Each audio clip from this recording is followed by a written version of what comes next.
Hey, bonjour tout le monde, bienvenue au Roi Trèfle. Tout d'abord, au nom de Marco et moi-même, j'aimerais vous remercier. On vient d'atteindre tout récemment le plateau des 1000 abonnés. Donc, on partage tous ensemble la grande passion des jeux de société. Puis, on a beaucoup de plaisir, Marco et moi, en tout cas, de faire les vidéos puis d'interagir avec vous. C'est une très grande passion qu'on a. Puis, je pense que dans les temps qu'on a en ce moment, là, jouer à des jeux de société, ça nous fait changer les idées. Puis, on pense à quelque chose de plus plaisant à faire que de penser à la pandémie qu'on a en ce moment, là. Donc, je tiens à vous dire là, qu'on va encore continuer à faire les vidéos qu'on fait. On s'amuse beaucoup. On ne manquera pas de jeux avec la collection de Marco et moi qu'on a ensemble. Là, on en a encore pour un bon bout de temps à vous présenter des nouveautés, des jeux. Puis on va peut-être souvent revisiter aussi les jeux qu'on a vus avant. On a encore plein de scénarios, plein de campagnes. Donc, c'est pas le contenu qui manque pour vous présenter puis de s'amuser avec vous. Parfait. Donc, sans plus tarder, je vais vous présenter le jeu d'aujourd'hui. On va y aller avec Warhammer Quest Blackstone Fortress. Donc ça, c'est un jeu que j'ai eu à Noël, Noël passé. Euh, c'est la première fois que je rentre dans le monde de Warhammer. Okay? Donc, je ne connaissais pas ce monde-là avant. J'ai entendu des bons commentaires sur ce jeu-là. Puis, à ma très grande surprise, je pense que ça sorti en 2018, si je ne me trompe pas. Il est déjà hors d'impression. Donc, j'ai été très surpris. Là. Il y a quelques expansions, je pense qu'il y en a 6. Ils sont tous hors d'impression, ils sont tous extrêmement difficiles à trouver. Donc, ce qu'on va faire ensemble, c'est qu'on va s'amuser avec la boîte de base. Il semblerait qu'on a énormément de contenu là, tous ensemble. Ce que je vais faire, c'est que je vais. C'est sûr que ça fonctionne en campagne, d'accord? Je vais voir. On va faire la première expédition ensemble. Donc, je vais tout vous expliquer comment fonctionne le jeu. Au moins, vous allez avoir un tutoriel sur comment jouer le jeu. On va faire une expédition ensemble. Puis, si l'engouement est toujours là par la suite, bien, on pourra faire tranquillement, pas vite, la campagne. Cette fois-ci, je vais aller un petit peu différent d'Aliens. Je ne ferai pas la campagne back-à-back. Si jamais c'est ce qu'on va faire, là, je ne ferai pas des vidéos de ça pendant là, des mois et des mois. Ce qu'on va faire, c'est qu'on va plutôt faire une expédition ensemble. On va faire d'autres choses. On va revenir de temps en temps. Donc, on pourrait continuer la campagne graduellement, tranquillement, pas vite ensemble, tout en prenant des pauses, en voyant d'autres jeux entre les deux. Là. Parfait. Donc, voilà, donc ce que je peux dire pour Blackstone Fortress, c'est que j'adore le système. Ce jeu-là vient avec à peu près 3 livres d'instructions, mais il ne faut pas se laisser berner, c'est pas si compliqué que ça. Ce que j'ai aimé beaucoup, c'est que c'est rapide. Les tours sont rapides, c'est très simple, c'est vraiment pas compliqué. Oui, il y a beaucoup de petits règlements, mais au bout de la ligne, c'est vraiment lancer le dé. Dans le fond, là, on lance un événement, puis on lance les combats sont très rapides à faire. Là. Donc, c'est vraiment un jeu de combat tactique, évidemment. C'est du Warhammer Quest. Sûrement qu'il y a plein de fans d'entre vous qui connaissaient ça beaucoup plus que moi. Mais moi, étant un nouveau à venir dans ce jeu-là, j'ai été vraiment agréablement surpris des mécaniques du jeu. Je m'attendais à un jeu hyper complexe. Dans ma tête, à moi, je pense que j'avais déjà joué à Warhammer il y a longtemps, mais le jeu de miniature, où on avait des gabarits pour le lance-flamme, puis on regardait vraiment les champs de vision, vraiment avec un décor en 3D. C'était là, complexe. On fallait créer notre personnage auparavant avec des pages et des pages d'armes, puis de pouvoirs, puis d'habilités. C'était vraiment là, un gros jeu. Il fallait vraiment être vraiment passionné pour jouer à ça. Alors, c'est pour ça que Warhammer, j'ai comme mis ça de côté, puis c'était un petit peu too much pour moi. Mais les Warhammer Quest, qui semblent, dans ce cas-ci, est plutôt un jeu de plateau qu'un jeu de miniature, j'ai été vraiment là. J'ai vraiment adoré. J'ai vraiment adoré mon expérience avec Warhammer. J'ai pas fait une campagne, j'ai fait quelques scénarios pour me pratiquer et pour bien là, comprendre les règlements. Mais en tout cas, je ne vous en dis pas plus. Pour ceux qui ne le connaissent pas, vous allez le découvrir en même temps avec moi. Je vais faire l'installation. On va vous montrer un petit peu comment ça fonctionne, comment que la campagne fonctionne. L'histoire là-dedans, elle est très intéressante. En tout cas, pour moi, si je suis un grand fan de science-fiction, là, grosso modo, avant de commencer, là, on parle ici d'une forteresse, une espèce de planétoïde station spatiale qui sort de nulle part, très très ancienne. Écoutez, il y a comme un manuel de ça avec tout l'historique de ce qui se passe, puis comment fonctionne ce monde-là. Ça sort d'où des Blackstone Fortress, parce qu'il y en avait plusieurs auparavant. Bref, c'est vraiment de l'histoire ancienne, puis il y en a une qui ressurgit de nulle part. Donc là, il y a plusieurs factions qui veulent aller l'explorer parce que dans cette station spatiale-là, il y a plein de technologies qui sont très, très rares qu'on peut aller chercher.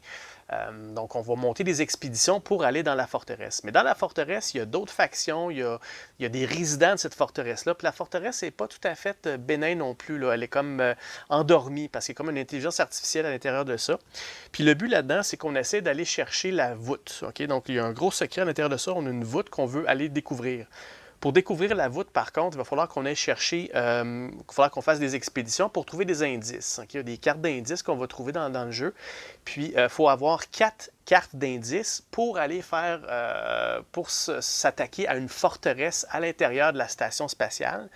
Il faut en faire 4. Okay? Donc, si je récapitule, on a plusieurs expéditions jusqu'à temps qu'on trouve 4 indices. Une fois qu'on a 4 indices, on va faire une grosse campagne, une grosse carte, une attaque sur une forteresse. Après ça, une fois que c'est fait, il faut retourner faire les expéditions, retrouver encore 4 autres indices, avoir une deuxième forteresse. Il y a 4 forteresses en tout. Puis une fois qu'on a fait les 4 forteresses, là, on peut aller dans la finale du jeu, aller dans la voûte cachée, aller chercher le trésor qu'il y a là. Puis le trésor qu'il y a dans cette voûte-là, c'est une enveloppe scellée qui vient dans le jeu. J'ai aucune idée c'est quoi. J'ai pas regardé de spoilers, qu'est-ce que c'est, mais bref, c'est ça. C'est ça qui est la campagne pour le jeu de base. Par la suite, les expansions, il va y avoir des missions secondaires. Je pense qu'il y a plusieurs petites expansions, il y en a 3 ou 4. Puis c'est une trilogie en fait. Il y a 2 boîtes principales. La deuxième, c'est Escalation, qui est assez pas, c'est introuvable ou ça va vous coûter une fortune sur eBay de la trouver. Ça continue l'histoire. Donc il y a d'autres choses qui se passent après. Puis ça vient à une conclusion, à une troisième base qui s'appelle Ascension, qui là, il va y avoir une conclusion épique, cinématographique, là, avec de toute la campagne puis l'histoire de Warhammer Blackstone Fortress.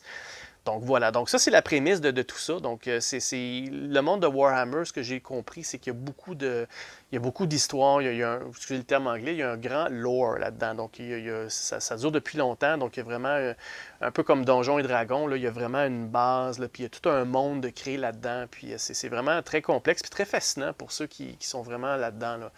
Donc, moi, je suis à mes débuts là, de Warhammer Quest. Puis, c'est sûr que Warhammer 40 000, ça se passe dans le futur. Puis, on a un Warhammer qui se passe dans le passé, plus médiéval, sorcier, ogre. Puis, moi, dans ce cas-ci, évidemment, c'est le 40 000. Donc, c'est pour dans l'espace. Donc, bref, j'en dis pas plus. J'en connais pas tant que ça. J'en connais pas autant que ça. Donc, je vais m'arrêter ici avant de dire des niaiseries.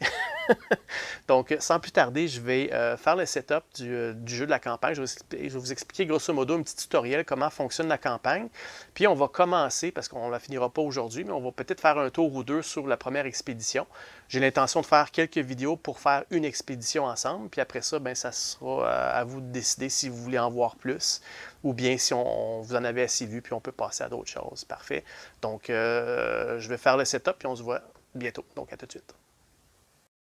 OK, parfait. Donc, voici, le setup n'est pas encore tout à fait fait. Là, vous avez remarqué, là, il n'y a pas de carte nulle part ici. C'est normal. Au début, là, on ne va pas commencer nécessairement en combat. OK? Donc là, il y a beaucoup de choses à vous montrer. Là. Je vais essayer d'y aller là, étape par étape pour que ce soit le plus compréhensible pour vous possible. Là.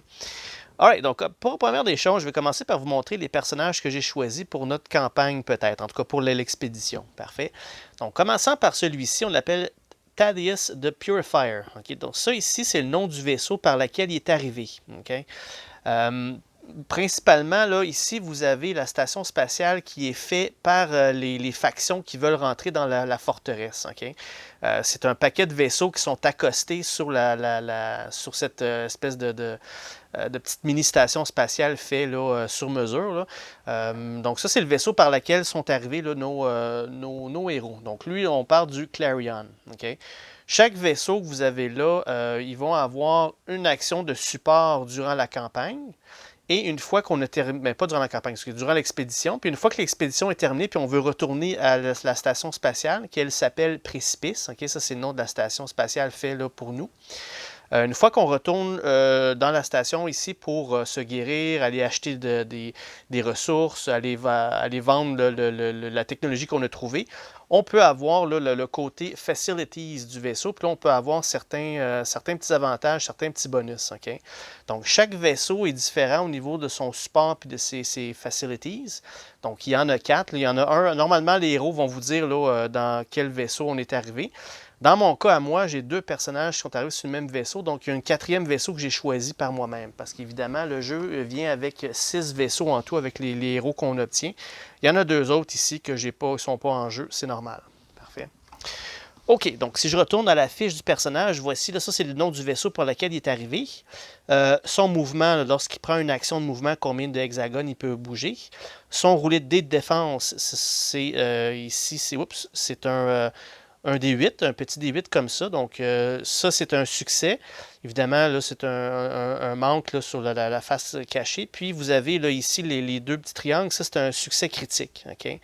Qu'est-ce qui fait quoi là-dedans? À quoi ça sert? Je vais revenir un petit peu plus tard.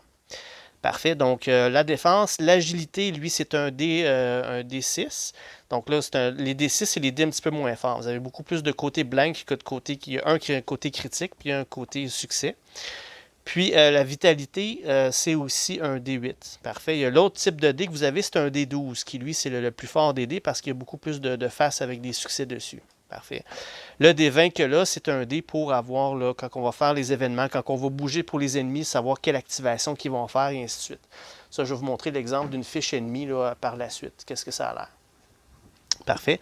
Donc, si on regarde ici les 4 carrés qu'il y a là, ça, c'est le nombre d'actions qu'il peut avoir. Les actions, c'est je vais lancer des dés, puis c'est ça qui va me déterminer les actions que je peux faire. OK? Lors des actions de combat, ça, c'est les armes que ce personnage-là a. Il y a un Power Mold puis un Las Pistol. 1+, ça, c'est le dé qu'il y a là. Donc, un dé de 1 et plus, je peux prendre ce dé-là pour utiliser l'arme. Si je suis à 1 distance, je vais tirer avec le D12. Si je suis à une distance de 2 ou 3 hexagones, c'est le D8. Puis, si c'est 4 et plus, excusez, c'est le D6. Donc, évidemment, il est plus fort, plus il est proche, plus il est fort pour son Power Mold, le Last Pistol, qui est une espèce de grosse masse qu'il a avec lui. Là. Et ensuite, j'ai un autre type d'arme, c'est le Servo Stubber. Donc, ça me prend un 3+ ou un 5+ dans mes actions ici pour m'en servir. À proximité, ça ne fonctionne pas. Ça serait plutôt là, range là, 2 et 3. Là, je vais lancer 2 dés. Une petite note, là, quand on lance 2D, 2D8 comme ça, c'est pas accumulatif. On prend le meilleur résultat des 2D. Okay? C'est toujours un dé, peu importe ce qu'on fait. Puis à 4+, là, c'est le petit triangle. Le petit 1 que vous voyez là, c'est qu'il y a des petits surplus, des petits bonus qu'on peut avoir avec celui-là. Sustained Fire. Donc dans ce cas-ci, là, lorsqu'on prend un Servo Stubber ou une action du Servo Stubber, Thaddeus, il peut attaquer il va attaquer une fois si je prends le 3+, et il va attaquer 2 fois si je prends le D 5 et plus. Donc, si jamais les dés que je lance, j'ai des 5 et plus, ben, si je m'en sers pour le Servo Stubber, je vais pouvoir attaquer 2 fois avec. Okay? Donc, ça m'enseigne ici de faire les attaques un à la fois, puis un après l'autre. La cible qu'on choisit pour le deuxième attaque doit être la même cible, ou bien celui qui est sur un hexagone, sur le même hexagone ou un hexagone adjacent. Je ne pourrais pas décider de tirer sur l'hexagone ici puis faire la même chose l'hexagone là. Il faut que ça soit dans le même coin quand je fais mes attaques là, successives. Parfait. Dans son cas, à lui, il y a des actions uniques. Donc, avec un 6+, donc si j'ai un dé de 6, je peux m'en servir pour faire ça, un cri de ralliement. Je peux enlever une blessure à Thaddeus et un autre explorateur sur le même hexagone que moi ou adjacent à moi. Donc, c'est un petit peu comme une espèce de paladin prêtre là, qui va pouvoir le guérir des blessures. Je trouvais ça très pratique. Puis, les personnages ont tout un agenda secret. Donc, durant son expédition, s'il est capable de détruire un Rogue Psyker, ça c'est un type d'ennemi qu'on peut avoir dans le jeu, mais à ce moment-là, il va devenir inspiré. Okay? Qu'est-ce que c'est que devenir inspiré? C'est, on flippe de l'autre côté, puis on va avoir là, des pouvoirs un petit peu plus poussés, puis des dés un petit peu plus intéressants à faire. Donc là, il est un petit peu plus pouvoir, il est un petit peu plus inspiré, si on veut. Okay? Donc là, si on regarde ces dés, là, sa vitalité, c'est un dé 12 maintenant. Donc ça, il devient un petit peu plus puissant au courant de la mission de l'expédition en cours. Une fois qu'on retourne sur Précipice, il va revenir à l'état normal. Okay? Il y a d'autres façons d'obtenir des jetons, là, on appelle ça des petits jetons d'inspiration, d'autres façons de l'avoir. Ça, je vais vous expliquer au courant de la partie comment on va le faire. On va voir ça assez vite. Là. Parfait. Donc, le deuxième que j'ai choisi, c'est Pius Vorn. Lui aussi est venu par le Clarion. Donc, vous voyez ses stats ici, mouvement de 3, défense, les types de dés qu'il a.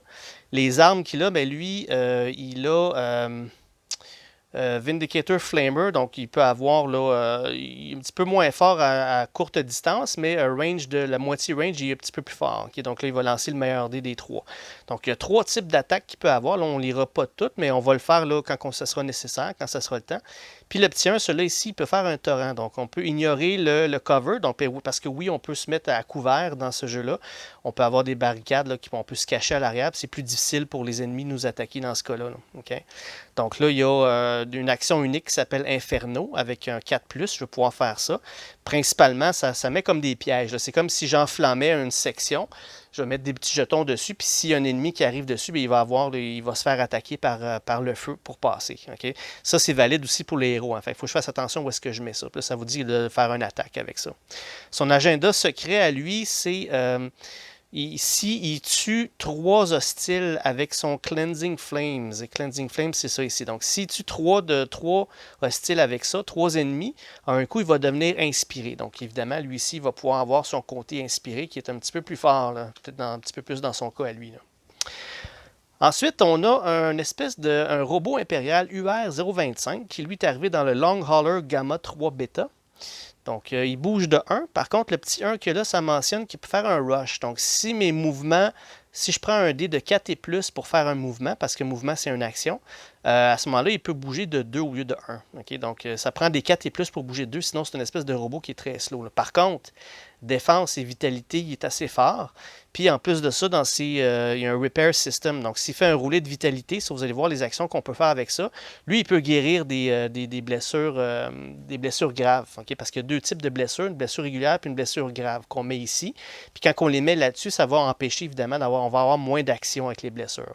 Mais lui, par contre, il est capable de se guérir. Parce que les blessures graves, normalement, on peut juste les guérir quand on retourne sur précipice. Donc, il faudrait quasiment, là, faut faire attention quand on fait l'expédition, parce que si on a trop de blessures graves, les personnages, ils peuvent mourir. Okay? Donc, s'il est plein de blessures, il doit lancer un dé, puis ça se peut qu'il meure. S'il meurt, il est out de la campagne pour toute la campagne au complet. Okay? Donc, il faut faire attention. Puis lui, c'est bien pratique pour lui de pouvoir enlever. C'est sûr qu'il y a juste 3 actions, mais ses armes sont assez puissantes. Puis vous allez voir, il est quand même assez fort. C'est comme notre tank, si on veut. Là. Okay? Et lui, son agenda secret, c'est qu'il veut détruire un Spindle Drone. Okay? Donc, tout simplement. Parfait. Donc, ensuite de ça, on a Amalyn Shadow Guide. Ça, c'est une espèce de ranger. Elle est venue dans le Steed of Maturir. Ça, c'est son vaisseau. Elle a un mouvement de 3. Puis ça, c'est ses stats au niveau des dés. Elle, ce qui est intéressant pour elle, c'est qu'elle a... c'est un sniper. Okay? Elle peut tirer à distance avec le D4. Puis ce qui est intéressant avec si elle prend 4+, c'est qu'elle va ignorer le couvert. Okay? Donc, ici, une unité qui est cachée en arrière d'un bloc. Elle va ignorer ça. Puis en plus, elle peut relancer le dé si jamais elle manque son coup. Donc très très fort à distance. Elle est un petit peu plus forte là, à range de 1 avec ça aussi. Là. Parfait. Elle a aussi un Phase Crystal. Ça, je me semble, je ne lirai pas tout au complet, mais le Phase Crystal elle permet de passer au travers les barrières. Si, mettons, il y a une barrière qui est vraiment là, parce que vous avez des obstacles, on peut se mettre à découvert en arrière, on peut se cacher en dessous. Ou bien il peut y avoir des colonnes ou des piliers qu'on ne peut pas passer au travers. Okay? Mais dans ce cas-ci, avec ce pouvoir-là, elle va pouvoir passer au travers des sections qui sont impassables. Okay? Elle a aussi un Camelodane Cloak. Donc ça, si, mettons, elle n'est pas visible par personne, elle peut prendre une action pour se cacher, puis elle devient comme invisible, comme un stealth mode, là, si on veut. Là. Okay? Donc, c'est notre long range, là, le personnage long range. Donc, ça, c'est les 4 que j'ai choisis pour notre campagne. Évidemment, entre les scénarios, quand je retourne sur précipice, je peux à ce moment-là changer de personnage si je veux à ma prochaine expédition. Je ne suis pas limité à ces 4-là pour toute la campagne. Okay? Même chose, s'il y en a un qui meurt là-dedans, ben c'est pas grave, j'en ai un autre que je peux prendre. Okay? Je pense que le jeu il vient avec 6 personnages là, en tout, 6 héros en tout et partout. C'est bien mentionné que peu importe le nombre de joueurs qu'on joue, parce que ça peut jouer de 1 à 5, la cinquième personne étant un espèce de overlord, là, donc un joueur qui va jouer pour les ennemis. Mais peu importe le nombre de joueurs qu'on prend, il faut toujours qu'il y ait 4 héros. Okay? Donc en jouant solo, il faut que j'en prenne 4. Je n'ai pas le choix. Ce n'est pas mon choix d'en avoir 4. Okay? Mais vous allez voir, ça va quand même assez rapidement. OK, donc comment on fait pour faire une expédition? Okay, une expédition, c'est composé de ces deux paquets de cartes-là. Si vous avez des défis, des challenges, puis vous avez des combats, des cartes combat. Ce qu'on va faire, c'est que dans la pile que là, on va en prendre 4 de chaque. Okay, 4 défis, puis 4 combats, puis on va les mélanger, puis on va les mettre dans le milieu. Puis ça va représenter notre expédition. C'est pas grave si on passe au travers les 8 cartes, on passe au travers le plus qu'on peut. Puis dès qu'on est trop blessé, puis dès qu'on retourne sur précipice, l'expédition se termine, on va remettre les cartes là-dedans, on va les rebrasser. Puis la prochaine expédition, à ce moment-là, ben, on va pouvoir le rebrasser, puis repiger là, 4 de chaque, puis refaire une expédition complète. Okay? Par contre, à chaque fois qu'on fait une expédition, vous avez un petit paquet ici de cartes Legacy. Okay? Ça, c'est comme notre timer.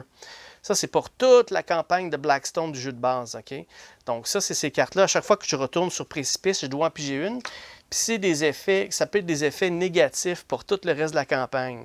Donc je peux ajouter un groupe d'ennemis qui va rentrer dans le bassin d'ennemis. Il va avoir des surprises, des mauvaises surprises. Ça se peut qu'il y ait juste un décompte parce qu'on perd une carte. Donc ça, c'est vraiment notre timer pour toute la campagne. Ça, c'est le nombre de fois, dans le fond, que je peux retourner sur précipice avant de faire toutes les 4 forteresses puis la voûte secrète. Okay? Donc, c'est mon gros timer pour le jeu.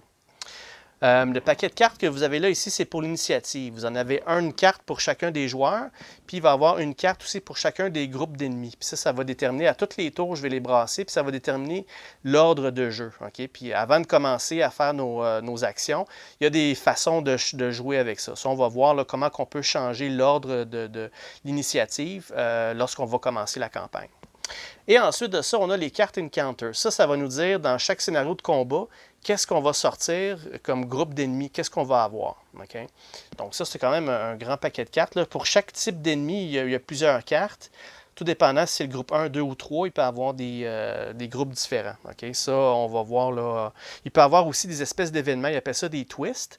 Donc, au lieu de sortir un groupe d'ennemis, il va y avoir un malus ou quelque chose qui se passe. Ça peut être bon, ça peut être mauvais. Donc, il y a toutes sortes de choses là-dedans qui vont déterminer qu'est-ce qui va sortir. Okay?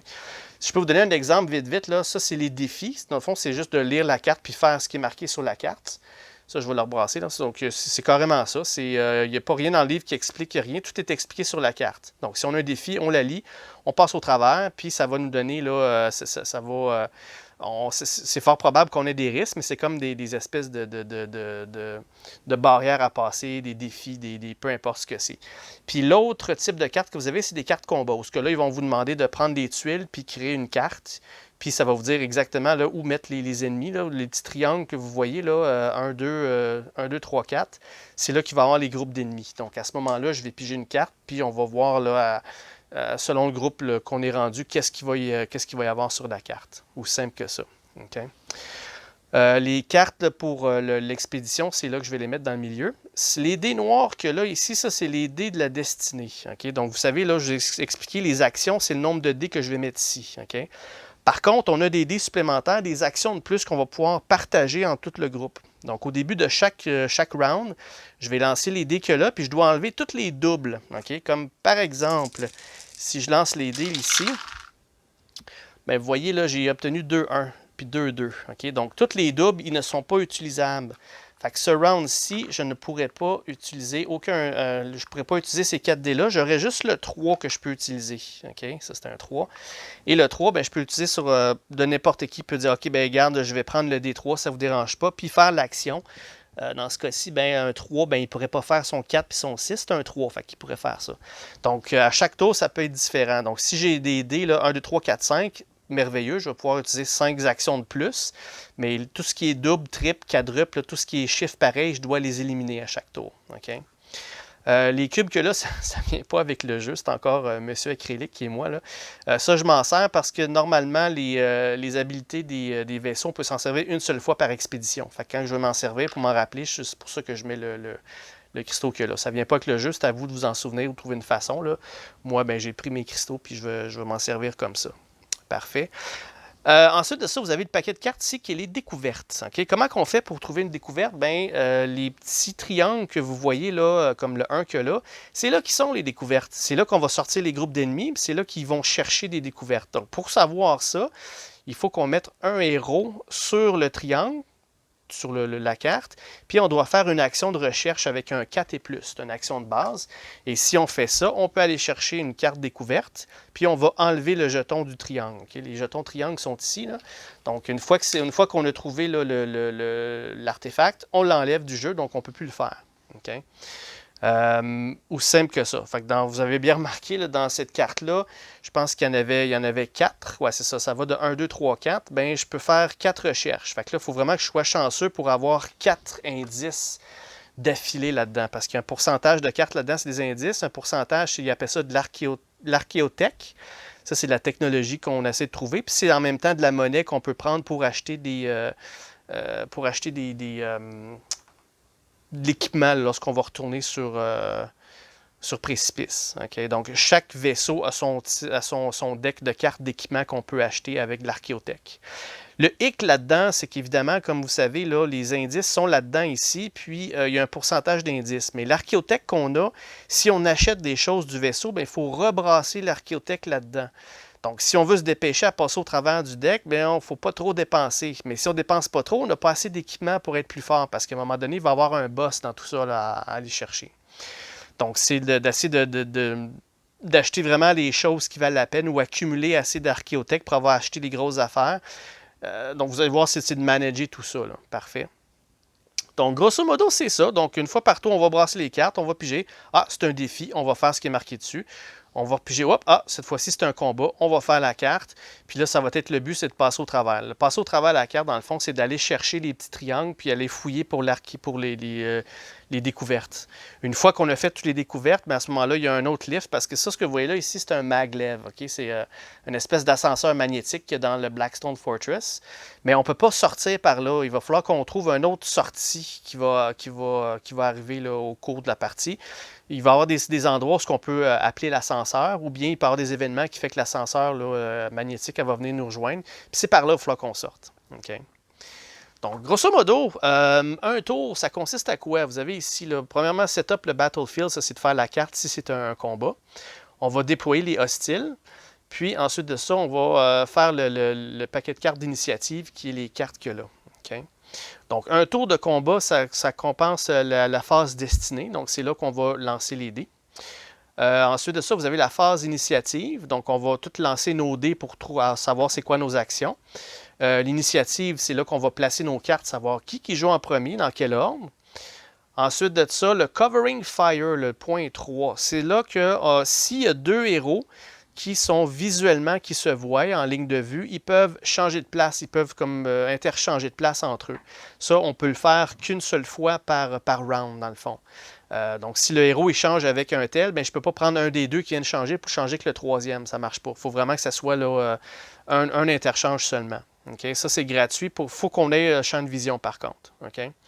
Et ensuite de ça, le point 4, des gambits. Qu'est-ce que c'est qu'un gambit? Ça, on peut dépenser une action pour tenter de changer de place d'initiative avec un groupe d'ennemis. Parce que c'est sûr que si, mettons, les 3 premières cartes que je sors là, c'est des groupes d'ennemis, ça veut dire que tous les ennemis vont jouer avant les héros. Ça, je ne veux pas ça. Fait que je vais utiliser une action de un de mes personnages, ou autant de fois que je veux, dans le fond. C'est juste que ça va me prendre une action à chaque fois que j'essaye. Donc là, si j'ai un succès régulier, je peux échanger de place d'initiative entre un héros puis un groupe. Il faut qu'il soit adjacent sur la track. Donc, si mes 4 derniers ici, c'est des héros, je ne peux pas prendre ce héros-là et le changer avec un de mes 3 premiers. À moins que j'aie un succès critique. Si je m'essaye avec ce héros-là pour changer de place avec un ennemi qui est au début, il faut que j'ai un succès critique. Avec un succès critique, là, à ce moment-là, je peux changer de place avec n'importe quel ennemi dans toute la rangée ici. Okay? C'est ce qu'on appelle un gambit. Et ça, on doit faire ça avant de commencer à faire nos activations. Okay? Donc, une fois que tout ça est fait, que l'ordre que là, je suis satisfait ou j'ai terminé mon ordre, à ce moment-là, c'est là qu'on va y aller avec la phase d'activation. Puis là, un à la fois, on va activer. Si c'est des ennemis, le groupe d'ennemis va activer. Si c'est les héros, c'est là qu'on va utiliser nos dés pour faire nos actions. Okay? Les ennemis, ça ressemble à quoi? C'est un petit peu le même principe. Je vais vous donner l'exemple d'un un groupe d'ennemis qui est le plus standard qu'il n'y a pas. C'est les Traitor Guardsmen. Okay? Donc là, vous avez leur mouvement à eux, le nombre de blessures que ça prend pour les tuer, puis la grosseur de leur base. La grosseur de leur base, ça, c'est. Ils nous mentionnent ça parce que c'est ça qui va déterminer combien de bases qu'on peut avoir dans un hexagone. Okay? Donc, quand c'est des petites bases, c'est 3 qu'on peut mettre dans le même hexagone. Les moyens, c'est 2. Puis les larges puis les extra larges, c'est 1 tout simplement. Okay? Donc, vous avez remarqué, là, les héros là, sont de base moyenne. Fait qu'on peut être maximum 2 dans le même hexagone. Okay? La même chose, ça, c'est leurs armes. Qu'est-ce qu'ils vont utiliser comme arme?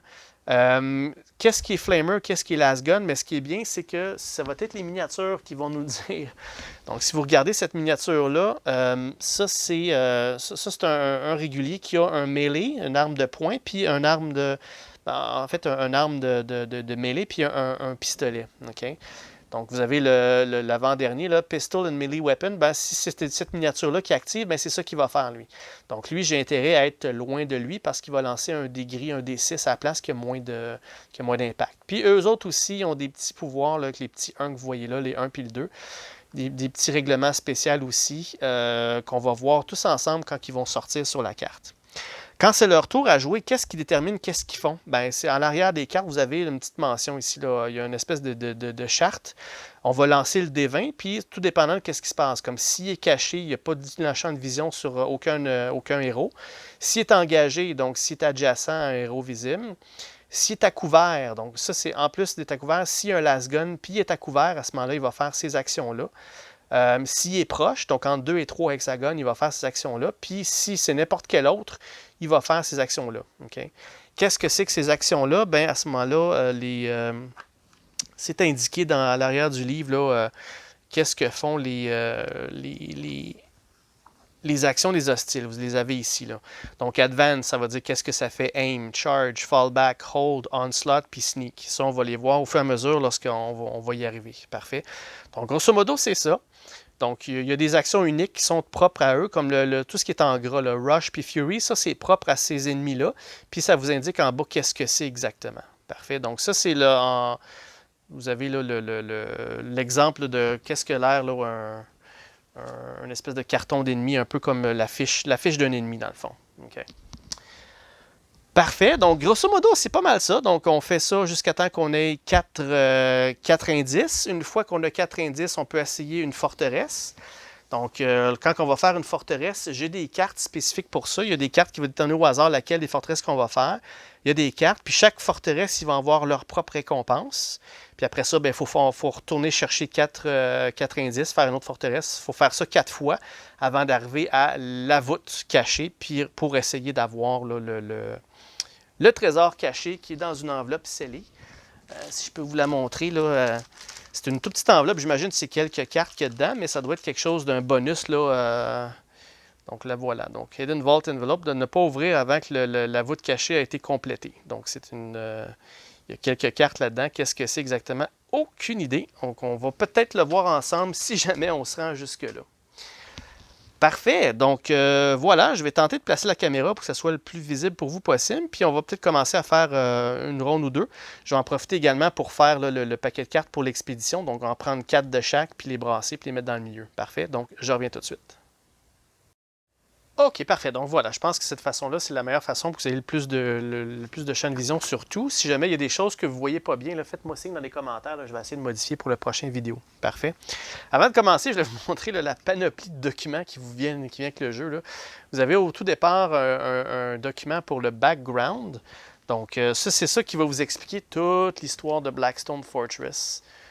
Ça vient d'où, ça sort où, c'est quoi là, toute la section de l'espace, où est-ce que c'est quoi les Blackstone Fortress. Ça, c'est l'historique de Warhammer, c'est la guerre, entrant dans la noirceur. En tout cas, il y a toute une histoire là, hyper intéressante. Là. En passant, le jeu, il se fait en français. OK? Si jamais vous le trouvez, je pense que les jeux de base, il en reste encore quelques-unes sur le marché. Donc, tout ça en français, là, pour ceux qui ne comprennent pas l'anglais, ça peut être génial. Mais c'est une très bonne lecture. Ce n'est pas un roman, mais c'est vraiment, là, ça vous met vraiment dans l'engouement du jeu quand vous lisez ça, là, je vous le garantis. Là. Ensuite de ça, ils vous fournissent un datasheet. Okay? Donc ça, c'est pour ceux qui veulent jouer au jeu de miniature de Warhammer 40 000, le vrai jeu de miniature. vous avez là toutes les stats puis les specs pour les héros puis les vilains qui viennent avec le jeu de base ici. Donc, dans le fond, vous avez comme... ils sont utilisables pour ceux qui veulent jouer au jeu de miniature. OK? Donc, c'est excellent. Pour moi, c'est inutile, mais pour certaines personnes d'entre vous, peut-être que ça serait vraiment intéressant. Ensuite, il vous donne un livre d'instructions sur comment fonctionnent les combats. Okay, donc, une fois que vous faites une carte, là, comment ça fonctionne, qu'est-ce qui se passe, c'est quoi les étapes.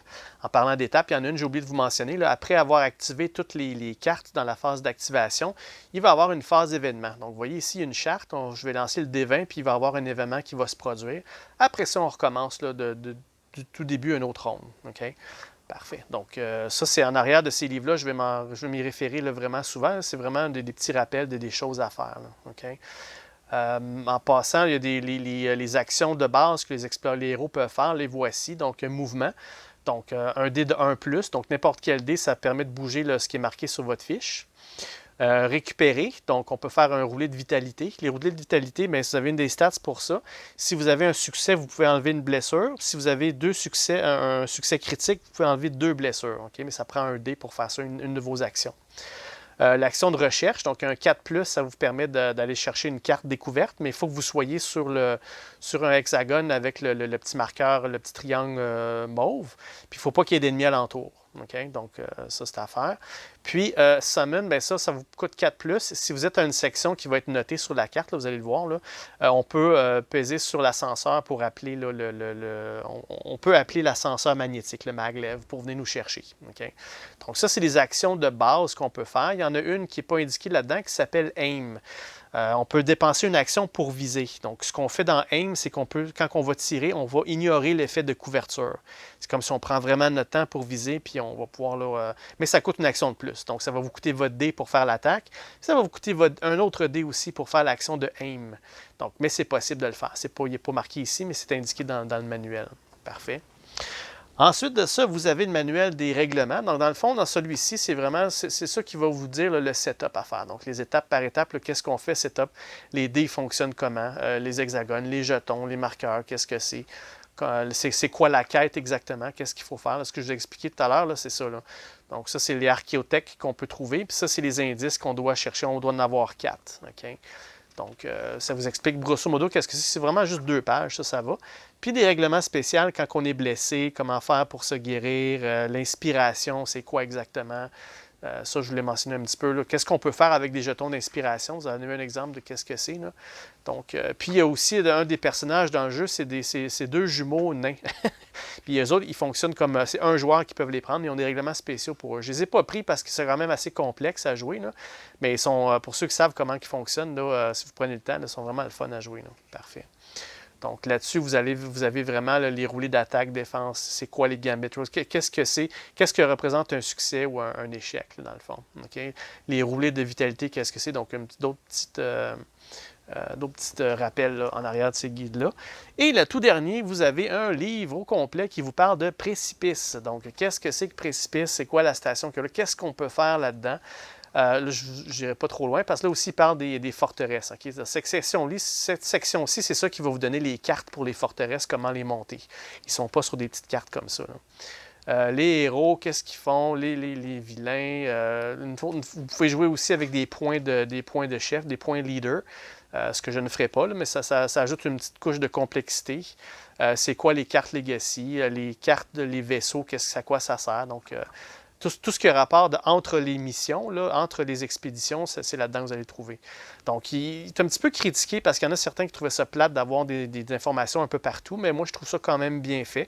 Ça suit un petit peu le modèle de Fantasy Flight, où ce qui vous donne là, un exemple de comment jouer, puis un livre d'instructions plus complet. Mais celui-là, ils en donnent 4. Donc, bonne lecture, mais c'est pas si pire que ça. OK. Donc, sans plus tarder, on va commencer notre expédition. Ce que je vais faire, je vais juste me placer ici à côté là, pour avoir mes tables. OK, parfait. Donc, première des choses, il faut qu'on sorte une carte exploration. Donc là, on va explorer. Donc ça peut être un défi, comme ça peut être un combat. OK, on va aller voir qu'est-ce qu'on a obtenu. Oh, c'est un challenge. OK, le Secret Knowledge, donc l'intelligence secrète. Les explorateurs découvrent l'information vitale à propos de notre futur ennemi. Si seulement ils peuvent déchiffrer qu'est-ce que ça veut dire. Le leader, d'ailleurs, ça fait penser, je dois choisir un leader, donc un chef. Donc ça, le jeton leader, le voici. Pour ceux qui connaissent Warhammer, ils savent qu'est-ce que c'est. Je pense que ça a un nom, ce petit bidule-là. C'est un petit peu, ça remplace un peu comme la lanterne, mais ça a un nom pour le Warhammer futuriste de 40 000. Je ne l'ai pas avec moi, malheureusement. Mais bref, pour les connaisseurs, ça va vous dire de quoi, là, cette petite bidule-là. Donc, le leader, il va secrètement écrire le nom d'un type d'hostile. Les autres joueurs peuvent lui demander le total, ils peuvent lui poser jusqu'à 3 questions. Oh, ça va être tough à faire tout seul, ça. Les questions doivent être phrasées comme il faut que ce soit oui et non comme réponse. Le leader ne peut pas dire autre chose. Bon, c'est sûr que c'est un jeu de devinette dans le fond là, avec les autres joueurs, mais qu'est-ce qu'il y a quand on est tout seul? Allez, je tombe sur celle-là. Qu'est-ce que c'est bon? Les players. S'il y a juste un joueur contrôler les explorateurs, replacer cette carte par une autre au hasard de l'exploration. From the exploration cards that were placed back in the game. OK, c'est ça. Donc, dans le fond, ça me dit si je joue tout seul, de la skipper puis d'en prendre une autre. OK, bon, ben intéressant. On sait qu'on va avoir un défi, mais je vais prendre la première sur le paquet là, du paquet de défis. Alright, donc à la place, on va avoir le Chasm, donc le trou béant. Le Chasm doit être traversé pour que les explorateurs continuent leur aventure. Faites un test d'agilité pour chaque explorateur. Si un lancer de dés a un échec pour un explorateur, soit qu'on discarte une des cartes découvertes ou ressources, j'en ai pas dans ce cas-ci, c'est nouveau, ou bien rouler le dé Blackstone puis regarder les résultats ci-bas. Donc, il va falloir que ça soit le roulé Blackstone parce que j'ai pas de carte ressources encore, c'est ma première exploration. Donc, si je pogne un 1, l'explorateur meurt. Donc, il tombe dans le trou, puis that's it. Il meurt là, puis c'est terminé pour lui. De 2 à 19, l'explorateur souffre une blessure grave. Il y a des bonnes chances que ce soit ça. Là. Ça, c'est la meilleure option. Là. Ça, c'est si je ne réussis pas le test d'agilité. Okay? Et si j'ai un 20, l'explorateur, il passe miraculeusement sans dommage. OK, donc ces cartes-là sont faites pour ça. Hein, sont faites vraiment pour vous donner des petits désavantages pour les prochaines missions. Là. Donc, OK, allons-y, faisons ça. C'est ce qui se passe. OK, donc un test d'agilité. Donc, Thaddeus, le purificateur, il y a un dé comme ça d'agilité. Donc, ça regarde mal pour lui. Donc, il doit avoir un succès pour passer ça. Donc, il ne parle pas de succès critique ou de succès régulier, c'est vraiment un succès tout court. Donc, allons-y. Et c'est un échec. Bon, fait que là, il doit lancer le D20, le D20 de Blackstone. Donc, là, on vise un 2,19 et idéalement un 20. C'est un... Oh, c'était proche, c'est un 17. Donc là, ça va y faire une blessure grave. Donc, il va commencer le prochain scénario avec 3 dés d'activation seulement. Puis ça, comme je vous dis, là, à part le robot, là, il n'y a pas moyen de se débarrasser de ça. À moins que j'ai une carte spécifique ou qu'il se passe de quoi de spécifique, normalement, il faut que je retourne sur précipice. Donc, je dois me contenter d'avoir ça. Là. OK, on passe à Pius Vorn. Donc, lui, son agilité, c'est un D8. Donc, ça me prend un succès. Sur ces dés-là, j'ai 50% de chance de succès. Là. Donc, c'est quand même pas si pire. C'est mieux que les dés gris. Allons-y. Donc, c'est un succès. Donc, il n'y a pas de problème. Il peut passer, si je ne me trompe pas. Oui, c'est ça. Donc, il a passé. Il passe sans dommage. Ensuite, le robot. Ben, lui, l'agilité, c'est pas son fort. Hein? Un gros robot tout carré. Lui aussi, il va lancer le dé gris. Mais lui, ça m'énerve moins parce qu'il est capable de se guérir là, pour les blessures graves. Donc, allons-y. Et il n'a pas réussi. Donc, ça va il doit lancer le dé noir en espérant qu'il ne se détruise pas. Là. Et c'est un... Oh, my God, c'est un 2. Phew! Donc, il va avoir un dommage grave. Et ensuite de ça, on termine avec Ameline. L'agilité, elle, c'est son fort. Elle est très agile. Elle va lancer un des 12. Donc, elle doit avoir un succès là-dedans. Come on. C'est un succès critique. Excellent. Donc, elle passe sans problème. Donc, vous voyez, c'est quasiment mieux ça que de faire un... écoutez, j'ai fait 2 scénarios de combat. Là, puis à chaque fois, j'ai été obligé de retourner à précipice tellement que j'étais endommagé. Je ne suis pas tout à fait là, excellent dans les jeux tactiques. Là. Surtout là-dedans, il peut avoir une bonne tactique. Je vous dirais que ça, c'est un bon résultat. C'est un meilleur résultat que si j'avais fait une carte combat. Okay? Donc voilà, une défaite. Donc c'est tout. Par la suite, ensuite de ça, avant de passer à la prochaine, si on regarde là, les rondes d'exploration, qu'est-ce qu'ils ont l'air? On va faire la phase d'exploration. C'est ce qu'on vient de faire. Okay? Donc là, c'est comme si on avait terminé une carte combat. On vient de faire une phase d'exploration. Il y a une phase recovery. Okay? Qu'est-ce qu'il y a là-dedans? C'est dans cette phase-là, ceux qui n'ont plus d'action, ceux qui sont comme knock-out, si on veut, parce qu'ils ont des jetons partout, puis il fallait qu'ils en mettent une autre, puis ils n'ont pas eu de place, c'est là qu'ils vont déterminer s'ils meurent. Okay? Si leurs blessures sont assez graves qu'ils meurent. Ce n'est pas notre cas. Tout le monde a encore des actions. Okay? Pour tout le reste, c'est là qu'ils vont faire un roulé de vitalité. Okay? C'est là qu'on va pouvoir guérir les blessures mineures. Lui, Thaddeus, il ne pourra pas faire rien mais avec un roulé de vitalité parce que c'est une blessure grave. Par contre, le robot, lui, c'est possible, si je ne me trompe pas. Là. Donc, lui, il y a un repair system. Si un roulé de vitalité est un succès critique, on peut tourner une blessure grave sur le côté blessure régulier. Okay? Donc, c'est encore mieux parce que par la suite, les blessures régulières, je peux m'en guérir. Fait que lui, il peut faire un roulé de vitalité. Puis lui, sa vitalité, c'est un des 12. Fait que là, on demande un succès critique. C'est la seule façon que je peux flipper ça sur une blessure normale. Parfait. Donc, un succès critique, on pense fort à ça. C'est un succès régulier. Donc, ça va devoir rester comme ça, malheureusement, pour le prochain scénario. En fait, même si je fais un test de vitalité, fait que durant la campagne, si je prends une action pour faire un test de vitalité, je peux refaire ça. Okay? Parfait. Donc, ensuite de ça, il y a le leader step. Ce que ça fait tout simplement, c'est que le chef va passer au prochain. C'est maintenant Pius qui va devenir le chef. Lorsqu'on joue à plusieurs, le chef, qu'est-ce que ça fait de plus? Bien, c'est lui qui va lancer les dés, c'est lui qui va caler les shots quand il mentionne des trucs. C'est lui vraiment le leader du round. Okay? Dans ce cas-ci, je le fais parce que des fois, il va y avoir des événements qui mentionnent ça. Mais autrement que ça, c'est juste qu'il faut que je le passe là, à tous les rounds. Parfait. OK, donc on passe à la prochaine phase d'exploration. Donc là, techniquement, il reste 3 défis puis 4 cartes combat là-dedans. Bon, mais c'est un autre défi. OK. Crossfire Trap. Donc, c'est un piège. Les explorateurs doivent chacun tenter de bypasser le mur de projecteurs. Un mur qui... Wall of Projectors. Donc, il y a un mur qui tire des projectiles d'énergie. Donc, on se fait tirer dessus par les murs. OK?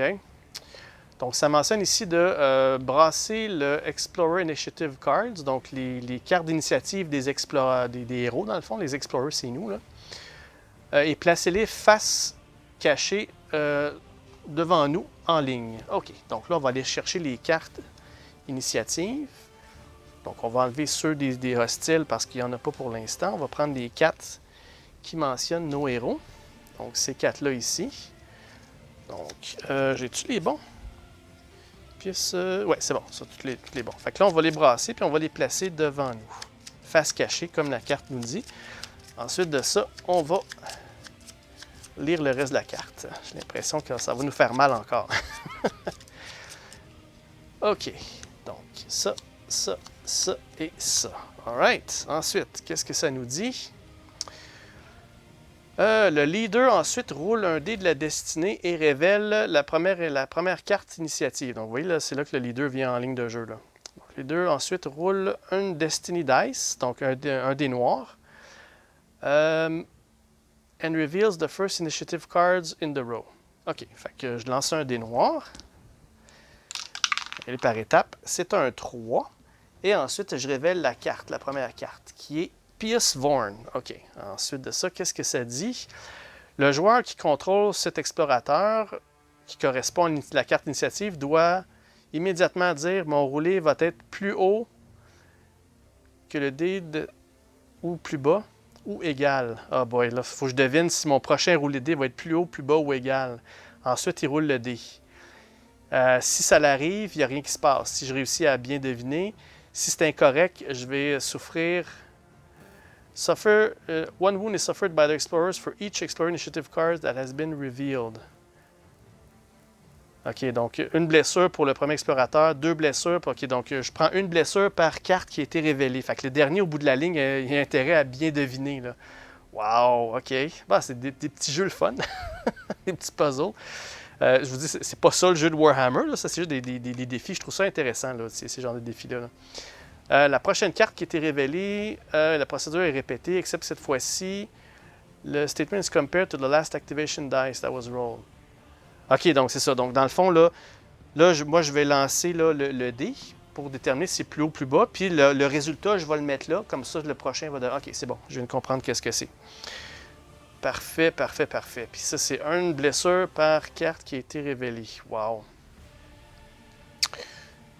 Carry on until all the initiative cards have been revealed. OK, donc là, ce qui est bien plate, c'est que c'est un 3. C'est en plein dans le milieu, là. Là, il faut que je devine si c'est égal, plus haut ou plus bas. Donc, j'ai...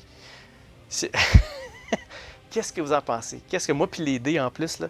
Bon, qu'est-ce qu'on va choisir? Plus haut, plus bas ou égal? Je vais dire plus bas, OK? On s'essaye avec ça. Plus bas. Let's go.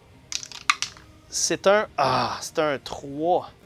C'est pas plus bas, c'est égal. Donc là, je prends une blessure parce qu'il y a une carte qui a été révélée. OK? Donc, une blessure régulière pour Pius. J'aime pas ça, c'est un 3, je vais avoir le même problème, là.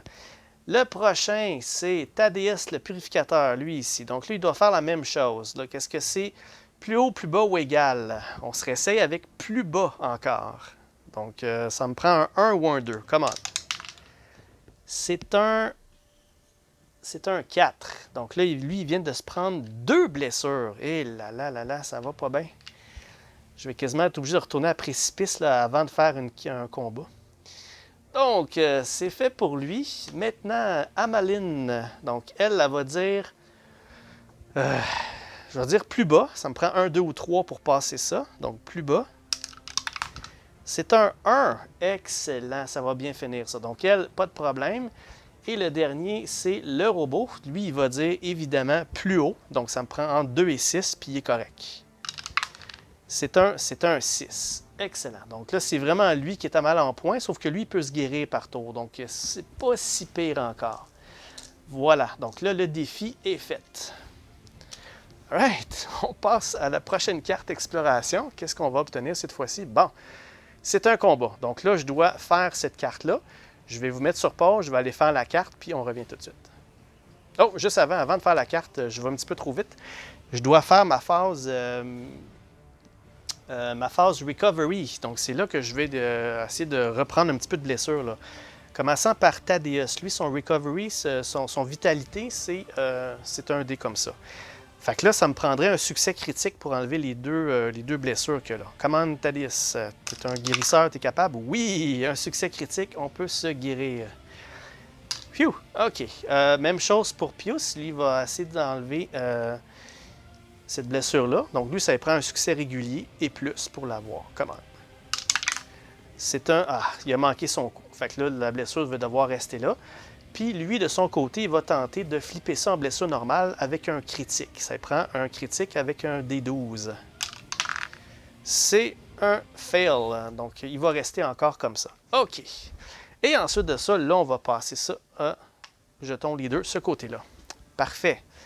Donc, c'est là que je vais faire la carte. Donc, je vous mets sur pause, je vais aller faire la petite map et je reviens tout de suite. OK, parfait. Donc, voilà, c'est fait. Donc, maintenant, ce qu'on va faire, c'est qu'on va voir là, dans la phase... c'est tout? Non, c'est pas ici, c'est... cet endroit-là ici. OK, donc la création du battlefield, donc du champ de bataille qui est là. Ça mentionne, on va faire le champ de bataille, c'est fait. On va déployer les hostiles et ensuite, on va faire les cartes d'initiative. OK, déployer les hostiles. Selon la carte, vous avez remarqué, il y a 3. Il y a le 1, 2 et 3. Donc, c'est à ces endroits-là qu'il faut que je sorte des cartes. Donc, on va commencer avec le numéro 1. Je vais prendre une carte, une counter, puis on va aller voir qu'est-ce que c'est. Donc, des Spindle Drones. Donc, au numéro 1, je vais avoir des Spindle Drones. Donc, je vais aller chercher les miniatures. Donc, voilà. Donc, au numéro 1, c'est juste ici en bas. Juste avant, là, si vous voulez les voir. Là, en passant, là, ce que j'adore avec ça, c'est que ça prend aucune colle pour les faire. Donc, ils ont été beaucoup plus simples qu'Alien à faire, ces modèles-là. Là. Vous les insérez un dans l'autre. Les instructions sont hyper claires. Puis, that's it, c'est fait. Puis, ils sont assez détaillés pour être peinturés, là, vraiment très bien. Là. Je pense que Warhammer, là, la compagnie Games Workshop, je pense qu'ils ont les meilleures miniatures. Là, sont très, très, très renommées. Si ce n'est pas les meilleurs qu'il n'y a pas sur le marché, là. Je pense qu'ils sont pas loin. Là. Donc, les Spindle Drones, voici leur carte. Donc, ah oui, eux autres, ils commencent avec un niveau de menace. Donc, plus ils sont menaçants, plus ils sont forts. Donc, leur niveau d'alerte, il va augmenter de plus en plus. Là, si à chaque fois qu'on va en tuer un ou qu'on va faire un combat contre un.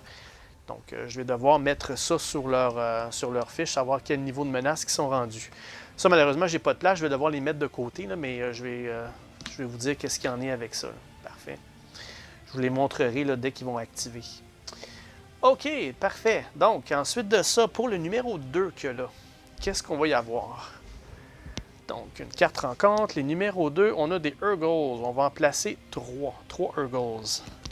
Les Urgles, c'est des espèces de mutants qui habitent sur la station. Donc là, ils vont en avoir 3. Je vais en mettre 3. Ils sont petits, donc je peux en mettre 3 sur le même hex. Eux autres sont très dangereux parce qu'ils sont rapides, puis ils font 3 attaques la shot. Là. Clac, clac, clac, ils vont nous griffer à mort. Là. Donc, encore une fois, là, les miniatures très, très bien faites. Très content. Donc, voilà. Leurs fiches à eux, qu'est-ce qu'ils ont l'air? Si je peux les trouver. Les voici. OK. Voilà. Donc, les Urgles, voici. Bougent de 3. Ils ont 3 blessures, sont petits. Ils ont des griffes et des talons. Par contre, ils sont frenzied. Donc, ils vont attaquer juste à 1 de distance. Il faut qu'ils soient vraiment là, close range. Mais quand ils attaquent, ils vont faire 3 roulées d'attaque. On les fait un à la fois. Donc, c'est sûr que le dé, il y a 50% de chance d'avoir des coups dessus. Puis, sur ces 50% de chance-là, il y a un autre 50% pour des critiques puis des réguliers. Fait qu'ils peuvent faire extrêmement mal. Là. Donc, un Urgle est traité comme s'il était à couvert. Si leur attaqueur, celui qui les attaque, sont plus de 3 hex plus loin.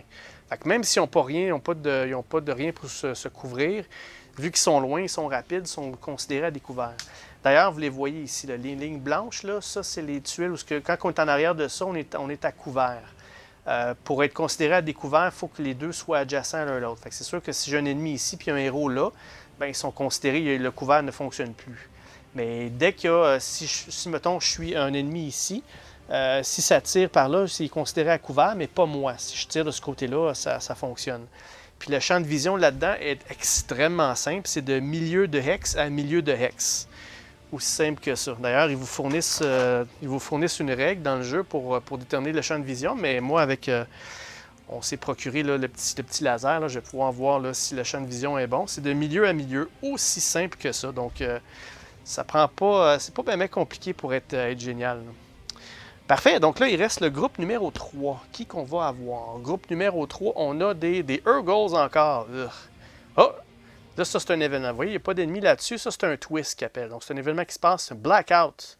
Le maximum range de tous les attaques, c'est de 3. Ah, oh boy! Fait que là, mon sniper, il est inefficace. Il fait trop noir dans cette section-là. Donc, OK, j'ai pas d'ennemi pour le 3, sauf que je vais avoir ce désavantage-là tout le long du scénario. Wow! OK, donc dans le deck d'initiative, ce que je vais faire, il va avoir seulement que le 1 puis le 2, parce que le 3, il n'y en a pas. Donc, c'est quand même une bonne chose. Si je regarde la carte, là, j'ai pas grands ennemis. Tant mieux, parce que je me sentais comme on aurait été peut-être pris en sandwich entre les deux, entre le 2 puis le 3. Mais c'est pas si pire, c'est pas si pire. Donc, mon sniper, par contre, lui, je suis déçu. Il ne pourra pas utiliser sa super attaque de loin, là. Bon, écoute, on va vivre avec. Là, c'est le prix à payer pour avoir un groupe d'ennemis de moins. OK? OK, il va y avoir une notion de renfort aussi avec ça. Là. Je vais vous expliquer comment ça fonctionne dès qu'on va le faire.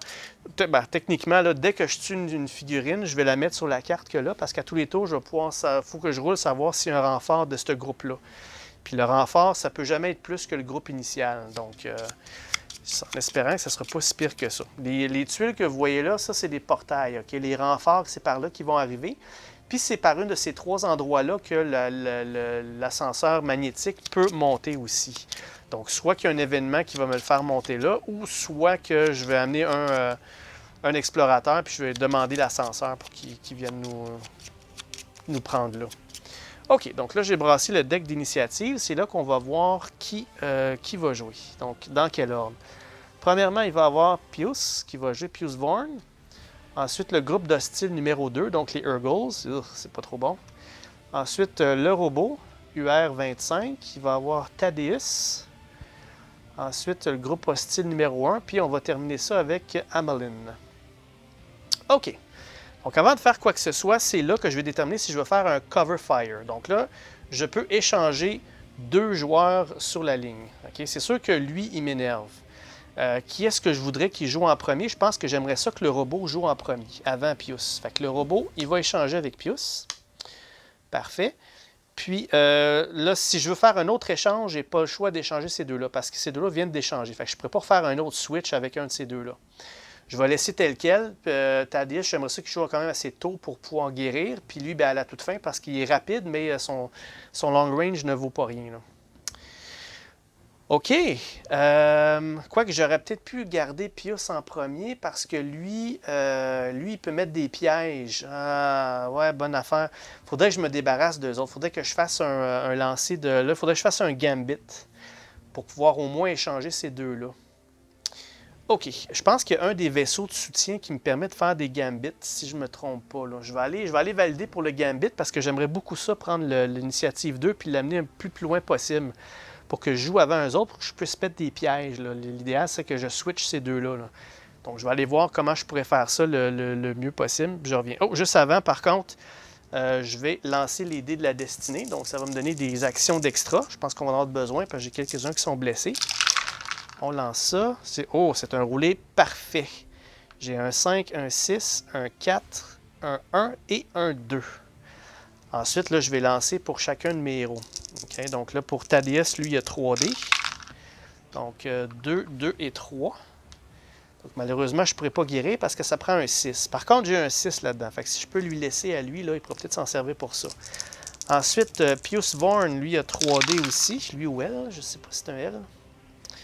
Donc, 5, 2 et 1. Le robot, il a 2 dés de son côté sur les 3.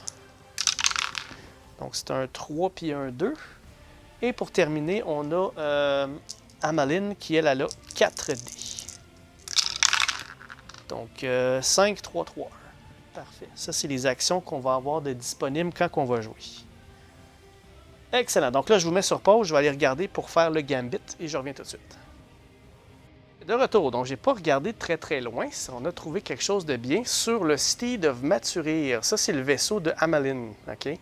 Donc, son support à elle, ça indique qu'on a un Crystal Scanning Matrix. Donc, une fois par expédition, un explorateur, donc un héros, peut prendre le Crystal Scanning Matrix Action durant son activation. L'activation a un coût de... Attendez un petit peu, durant son activation. During direct... Ah, c'est ça. Malheureusement. Quoique... C'est parce que je voulais faire ça, parce que ça... En tout cas, je vais continuer à lire, vous allez comprendre. Là, cette action-ci, si je paye un dé de 1+, si l'explorateur, c'est Amaline, donc si Amaline prend l'action, elle va juste payer un dé de 1+, ou un coût de 6+, si c'est n'importe quel autre explorateur. Quand l'action est prise, on va prendre un groupe de hostiles qui n'a pas encore activé son tour et on va changer sa carte d'activation avec une carte à la fin du track ici. Là. Autrement dit, là, lui, le robot, il pourrait prendre un de ses dés d'activation pour utiliser le 6 qu'il y a là. En utilisant le 6 qu'il y a là, ça le permettrait d'échanger avec Amaline, le groupe. Sauf que le 6, je voulais le garder pour Thaddeus pour qu'il puisse guérir d'une blessure. Là. Bon, OK, je vais continuer à regarder dans ce cas-là.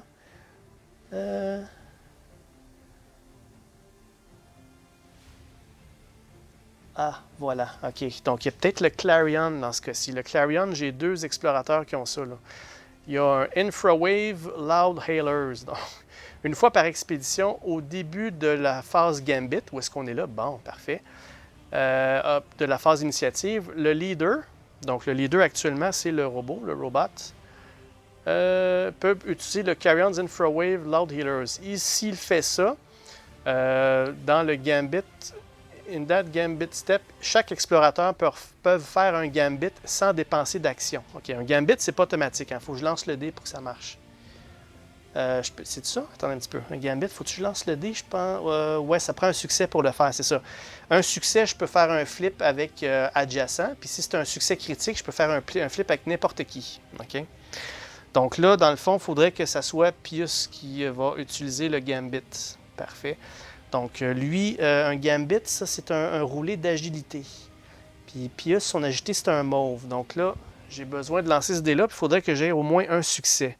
Si je suis capable d'avoir un succès, je vais pouvoir là, flipper ces 2 cartes-là. N'oubliez pas, ça c'est l'action du vaisseau. Je vais mettre un jeton là-dessus. Ça, c'est tout pour l'exploration. Fait que si je fais une autre carte plus tard avec un autre combat, le support de ce vaisseau-là ne sera pas disponible. Tant son temps que je n'ai pas retourné sur Précipice. Oups, ça compte pas. C'était pas dans le trou. OK, come on, come on. Oui, c'est un succès critique. Fait que je peux changer avec qui je veux. Donc, j'ai pas besoin d'aller changer avec lui. Tout ce que je veux faire, c'est ça ici. C'est tout ce que je voulais faire pour pouvoir être capable de placer mes pièges de feu pour qu'eux puissent tomber dedans. Là.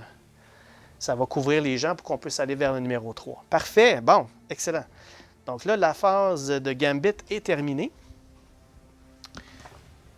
Ensuite de ça, Setup Initiative Deck, c'est bon. La phase dessinée, la phase d'activation, on a fait l'initiative, on a fait le Cover Fire, on a fait le Gambit et maintenant on passe à l'activation. Excellent. Donc, l'activation, on commence par le premier qui est le robot. OK? Donc, lui, il y a 2 dés d'activation. Fait que là, je pourrais prendre un dé de vitalité, mais ce que je vais faire à la place, lui, il n'y a pas de champ de vision d'où est-ce qu'il est. Hein? Non, non, c'est ça, il est bloqué. J'ai pas de champ de vision. Fait qu'il faudrait que j'avance de 1 puis que je tire après. Pendant ce temps-là, eux n'ont pas de couverture parce qu'il n'y a pas de ligne de ce côté-ci. Fait que là, ils sont vraiment à découvert par là.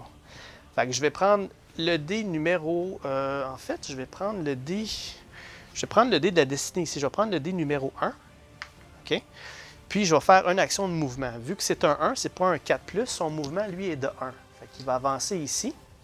Puis, il va faire une action d'attaque. OK? Donc, son action d'attaque, lui...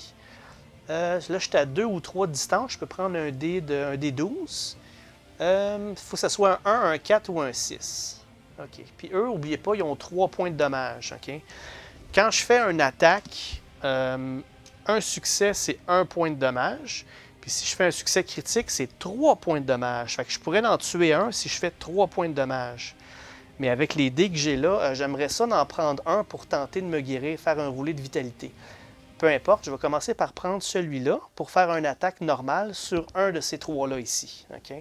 Donc, lui, avec ce dé-là, je vais devoir prendre le dé 12 parce que je suis à 2 ou 3 de distance. Parfait. Come on. Ça prend un succès critique pour en tuer un. Let's go. C'est un succès régulier. OK, c'est pas perdu. Mettons que j'aurais pris celui-là ici. Ça va être une blessure pour lui. OK? Ensuite de ça, je vais prendre un autre dé, son deuxième dé d'activation, pour recommencer ça. Je vais tirer... là, je me demande, est-ce que je tire sur le même ou bien je pense que je vais en commencer un autre. Tiens, je vais tirer sur un autre à côté. Tout d'un coup, j'ai 3, je vais pouvoir le tuer, puis en gardant le dommage sur le premier. Et c'est un succès, mais pas un succès critique. Fait qu'on fait un autre point de dommage à lui à côté. Excellent. Par contre, il va prendre un dé de la destinée pour tenter un roulé de vitalité. Okay? Vitalité, c'est toujours un dé 12. Là, ce que je cherche, c'est un succès critique pour changer ça à un point de dommage régulier au lieu d'avoir un point de dommage grave. Et c'est manqué. OK, on va stopper ça pour lui. Donc, lui, c'est terminé. Maintenant, on passe à Pius Vorn. Donc, lui, de son côté, lui, a un mouvement de 3. Okay? Si je regarde ici pour son Inferno, ça prend un 4+. Je peux prendre une action par... Je peux faire ça une fois par activation. Je vais placer un jeton, un marqueur Inferno jusqu'à 2 hex. Jusqu'à 2 hex de distance visible. Parfait, c'est bon. Fait que là, lui, il bouge de 3. Hein? Donc, je vais devoir prendre un dé pour faire un mouvement de 3. Donc, oups. Donc, 1... 2. En fait, je peux aller jusqu'à 3. Je vais rester ici. OK. Puis, il faut que je mette ça sur des... Quoique, j'aurais pu me mettre ici. 1, 2, 3. OK. Vous savez quoi? On va commencer. Je vais faire un back. J'ai mal joué au niveau stratégie. Mais le robot, il aurait été ici au lieu de là. Ça aurait été la même chose parce que la distance est de 3. Donc, la distance est de 2 ou 3. Puis, ce que ça je vais faire, c'est que Pius, il va bouger ici. Donc, il passe de là 1, 2. Parfait. Là, ensuite de ça, il va prendre un 4+ pour faire son action ici, son action qui s'appelle Inferno. Je vais prendre le 4 ici de l'endroit qui est la destinée. Les jetons de feu, les voici. Donc, il vous donne des jetons pour ça. C'est des jetons tout simplement là pour le feu. Donc, si je relis comme il faut, il peut placer un jeton marqueur jusqu'à 2, up to 2 empty hexes that are visible. Donc, il faut que ça soit visible à moi, puis c'est 2 hexagones vides. et adjacent de chacun. Fait que je ne peux pas en mettre un ici puis un là. Faut que ça, donc je vais en mettre un comme ça puis un comme ça. Fait que là, il va mettre un petit piège de feu. Donc, si un explorateur, un héros ou un hostile, il rentre dans ce hex-là, il va faire une attaque avec un D8, un D mauve. Puis ça va ignorer le cover, évidemment, parce qu'il s'est pile sur le piège. On va enlever le marqueur la prochaine fois que Pius active ou or if she. OK, donc la prochaine fois que Pius active. OK, fait que dans le fond, je devrais faire ça à la fin de mon activation, pas au début. Fait qu'on va reculer, là. Excusez, j'apprends le jeu en même temps. Donc, il va bouger comme ça. Je vais en profiter dans ce cas-là pour tirer, dans le fond. J'étais à 3 de distance, puis je suis juste parfait pour tirer avec mon Vindicator Flamer. Lui, ça a un torrent, donc j'ignore les covers parce que c'est comme un lance-flamme. Puis je fais mon attaque contre tous les hostiles qui sont sur le même hex. Wow, mon attaque serait pour tout le groupe au complet. C'est excellent, ça. C'est sûr que si j'avais un 6+, je préfère mon Cleansing Flames. Puis si j'ai tué tout, à ce moment-là, ben j'aurais eu j'aurais été inspiré, mais j'ai pas de 6. Quoi qu'il en reste un là, mais comme je vous dis, je le garde pour guérir. Là. Ouais, c'est ça, je le garde pour guérir. Donc, ouais, c'est ça. Donc, je vais prendre à ce moment-là, c'est quoi, j'ai une autre attaque, j'ai le Vindicator Chain Blade. OK, ça, c'est bon pour quand je suis adjacent, ça marche pas. Fait que ce que je vais faire, c'est que je vais aller avec mon Vindicator Flamer, avec un 2.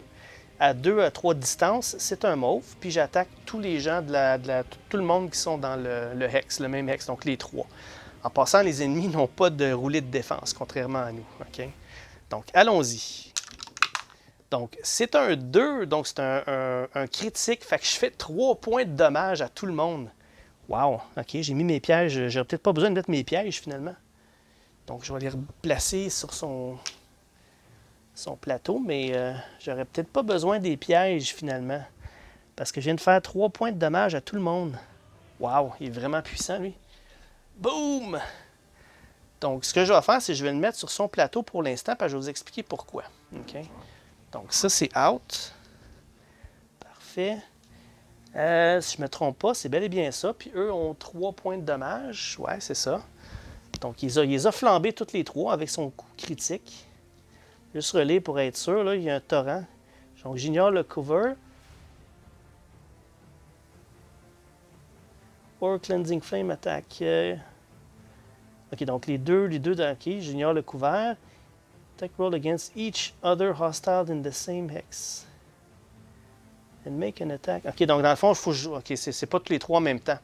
Donc là, j'ai eu un succès. Je fais un attaque, un à la fois. OK, donc c'est ça. Il me semblait aussi que c'était trop facile. Donc, il y en a 2 là-dedans qui avaient une blessure. Donc, j'ai fait sur un à la fois. Donc, lui, il est mort. Donc là, j'en ai un deuxième dans le même hex. On va y aller.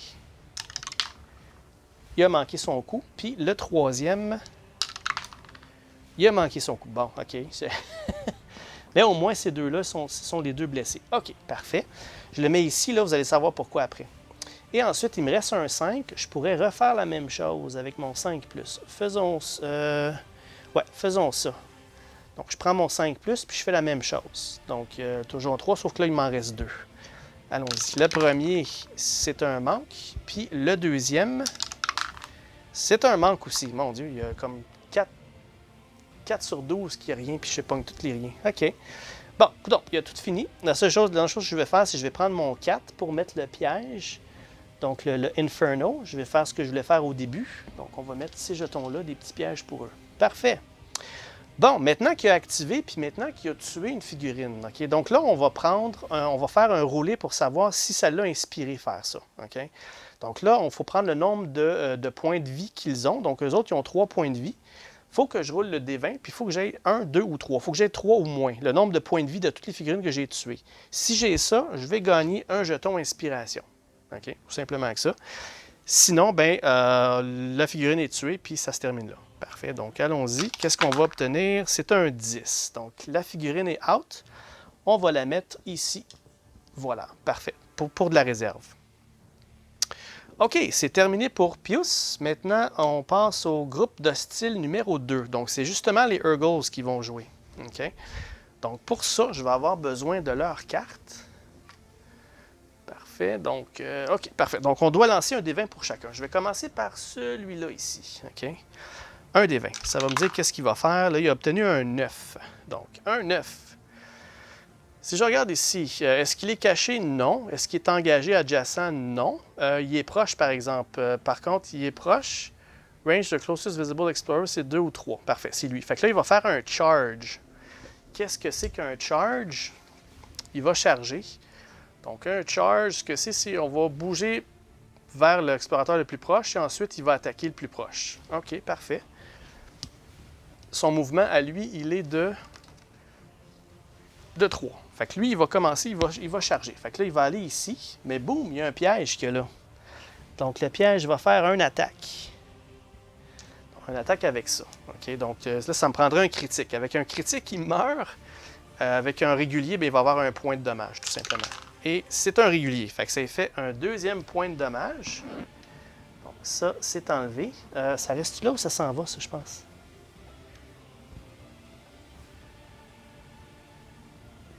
Une attaque. Non, c'est ça. J'enlève les marqueurs quand la prochaine fois que Pius va activer. La prochaine fois qu'il va jouer, c'est là que je vais les enlever. Ou bien si Pius il devient inconscient. OK, fait que ça va rester là. Fait que là, il va continuer sa charge. Il va aller ici, il va avoir encore le même piège. Fait que là, si je fais un point de dommage, il ne survivra pas. Il n'aura pas le temps de m'attaquer. Boum! Un succès critique. Donc, on vient de se débarrasser de lui. Sauf que je n'aurai pas d'inspiration parce que c'est pas moi qui ai tiré dessus. Malgré que c'est mon piège, là, mais ça ne compte pas comme ça. Parfait. Ça vient de le tuer. Excellent. Donc, on passe au prochain. Donc, lui, il va avoir une activation probablement différente. On lance le D20. C'est un... Bon, mais regardons ça, c'est un 9. C'est exactement la même chose.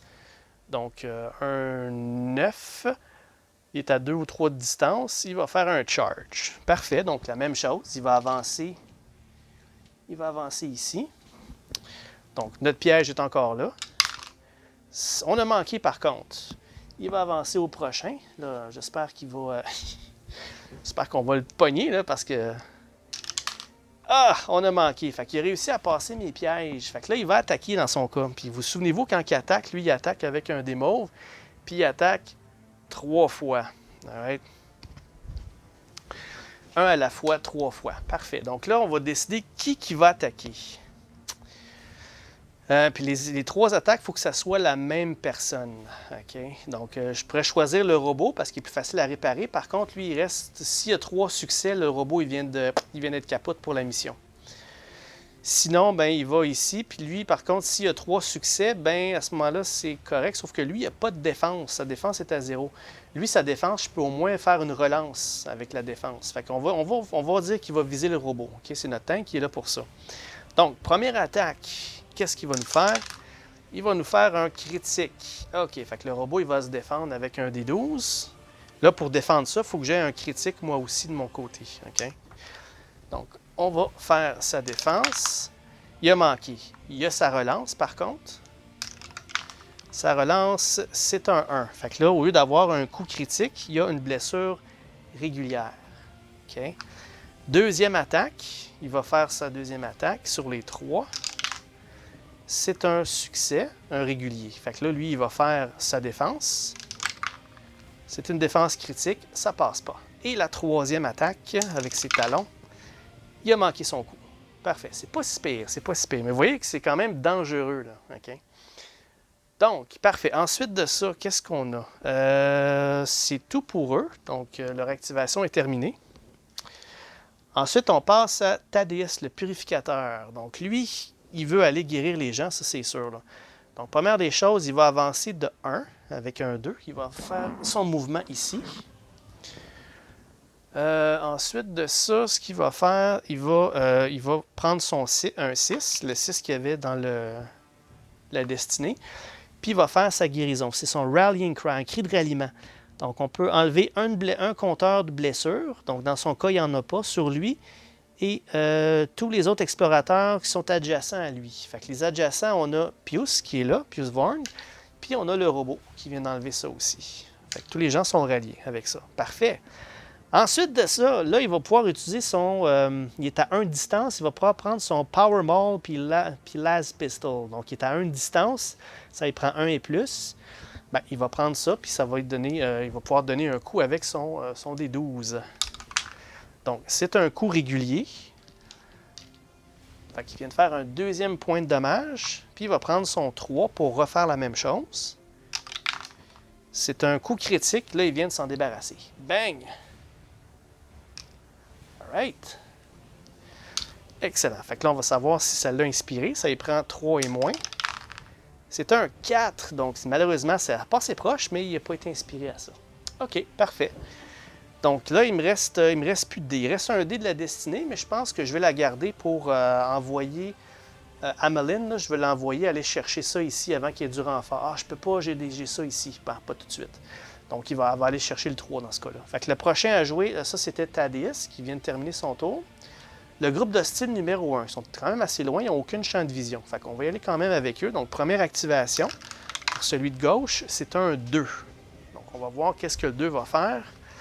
Donc, là, il est caché, il n'y a aucun champ de vision. 2, il va faire hold, il va rester là. OK, parfait. Bon, ça ne me dérange pas, reste là, attends-moi.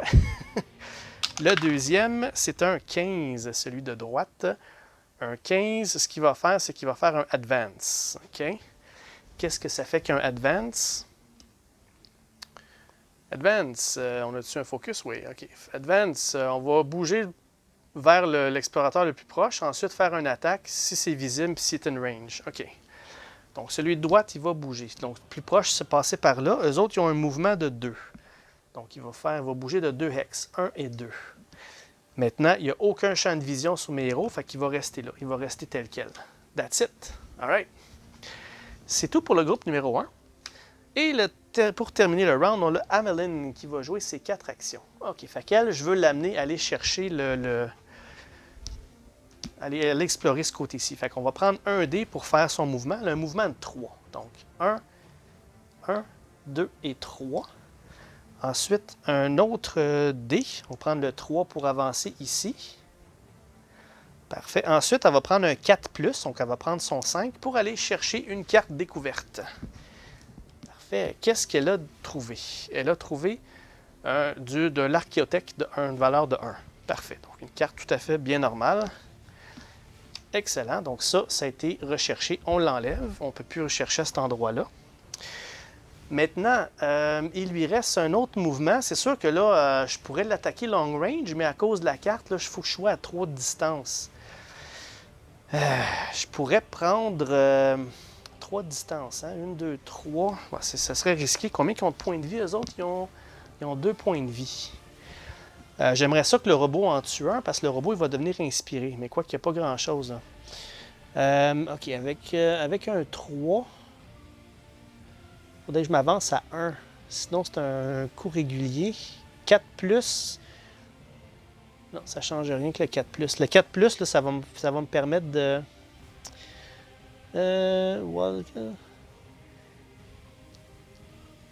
là, ça prendrait le long rifle, c'est bon. Comme si c'était un aimed. Fail result. OK, donc je peux relancer. OK. Fait qu'elle va prendre son 3 pour avancer ici, pour qu'elle soit à 3 de distance. OK. Donc là, je peux la voir. Puis, elle va prendre le dernier que là, le 5. OK. Puis, elle va pouvoir tirer avec son arme à long range. Malheureusement, c'est un mauve au lieu d'avoir le D12, là, parce que c'est 4+ le D12, mais je ne peux pas tirer à 4+ dans ce scénario-ci. Donc, elle va pouvoir lancer quand même avec ça. Puis, je peux relancer aussi le dé si je le manque. OK. Donc, on va tenter d'avoir un succès critique pour démolir le Spindler Droid. Et on a obtenu un manque. On va relancer, parce qu'on a le droit de relancer avec notre scope. On a utilisé un 5+. Et la relance, c'est le manqué aussi. Malheureusement, elle a tout manqué. Et c'est tout. Donc, le round se termine comme ça. Voilà. OK, donc juste avant de terminer, on va terminer l'épisode après, parce qu'il commence à être long. Mais on va avoir fait au moins un round pour ce combat-là. Ensuite de ça, une fois que ça c'est terminé, on va passer à la phase événement. Donc là, je vais lancer le D20 puis on va lire les événements qu'il y a ici. Donc le D20 me dit c'est un 9. OK. 9. Qu'est-ce que le 9? Le 9 ici. Conditions changeantes. Piger une carte Encounter. Et si la carte elle a un twist, elle va appliquer jusqu'à la restante du combat, sinon aucun effet. Bon, OK. Fait que ça me dit de piger une autre carte Encounter du paquet. Puis s'il y a un autre twist, c'est un autre désavantage qu'on va obtenir, s'il y en a un. Il n'y en a pas, c'est juste des ennemis. Good. Fait qu'elle n'aura aucun effet. Excellent. Phew, on a passé proche. All right. Et ensuite de ça, ça se termine comme ça. Donc là, ce qu'on doit faire, c'est qu'on passe le jeton premier joueur et on refait là, le tout. Fait que ce que je vais faire là, pour terminer, je vais préparer. OK? Donc, on va rebrasser les cartes initiatives. On va reprendre aussi relancer les dés de la destinée. Faisons ça. Donc, on va lancer les dés de la destinée pour la prochaine fois. Donc là, il y a 2 2 qui vont être malheureusement hors d'usage, mais j'ai obtenu un 6, un 5 puis un 1 qui vont être disponibles. Parfait. Ensuite, je vais prendre mes cartes. Donc, les cartes de joueurs et des hostiles. Puis, je vais brasser ça. Puis, on va pouvoir avoir l'initiative du prochain round. En espérant que Pius Vorn joue en premier pour qu'il puisse enlever ses jetons pour qu'on puisse aller chercher la relique qu'il y a là. OK, c'est bon. Fait que premier à jouer, ça va être le robot. Ensuite, Thaddeus le purificateur, le groupe de style 1, Ameline, le groupe de style 2, puis Pius Vorn. Il joue en dernier, c'est pas la bonne chose. OK, donc là, vous vous demandez comment ça fait que j'ai encore le 2 vu qu'il n'y a plus personne. Il n'y a plus de Urgles. En ce moment, en fait, je vais devoir lancer pour voir s'il y a du renfort qui rentre. S'il y a du renfort qui rentre, ils vont pouvoir venir puis pouvoir faire leur activation. Si j'ai pas de renfort, on skip la carte puis on passe au suivant. Aussi simple que ça. Parfait. Donc, ça, c'est fait. Maintenant, il va rester à lancer les dés pour chacun. Donc, 3 dés pour Thaddeus, le purificateur. On parle des... Il y a eu un 1, un autre 1. Puis l'autre dé qui est caché, c'est un 3. Bon, c'est pas tellement bon roulé. Pius Vorn, il va obtenir ses 4 dés. Good. Donc, bon, là, c'est mieux. Là. On a un 6, un 4, un 2, puis un 1. Ensuite, le robot, lui, il a 2 dés seulement. Donc, un 4 et un 5. Good. Et on termine avec Ameline qui, elle, va avoir ses 4 dés encore. All right. Donc, c'est 4 dés. Oh, wow, c'est bon ça. Donc, un 6, un 5, un autre 5 et puis un 1. Voilà. Fait que là, on va terminer l'épisode ici. Donc, au prochain épisode, on va commencer avec la phase là, de cover fire pour changer nos héros. On va manipuler ça un petit peu, puis après ça, on va y aller avec notre deuxième round ici. Fait que voilà, j'espère que vous avez aimé la petite démonstration de Warhammer Blackstone Fortress. On va continuer ça au prochain épisode. Comme je vous dis, là, je vais faire l'expédition complète. Tout dépendant de quel statut on va avoir, on verra si on fait d'autres explorations ou si on va à précipice. On va faire la phase précipice, puis on va terminer après. Puis ce sera à vous de décider si vous voulez qu'on continue la campagne pour au moins faire une forteresse ou si vous voulez faire toute la campagne au complet. Là. Je vais laisser la décision à vous, là, tout dépendant de vos commentaires. Parfait. Donc voilà, un gros merci tout le monde, puis on se revoit là, très bientôt pour la suite de ce combat-ci de l'expédition. Parfait, donc d'ici là, attention à vous, puis à la prochaine. Au revoir.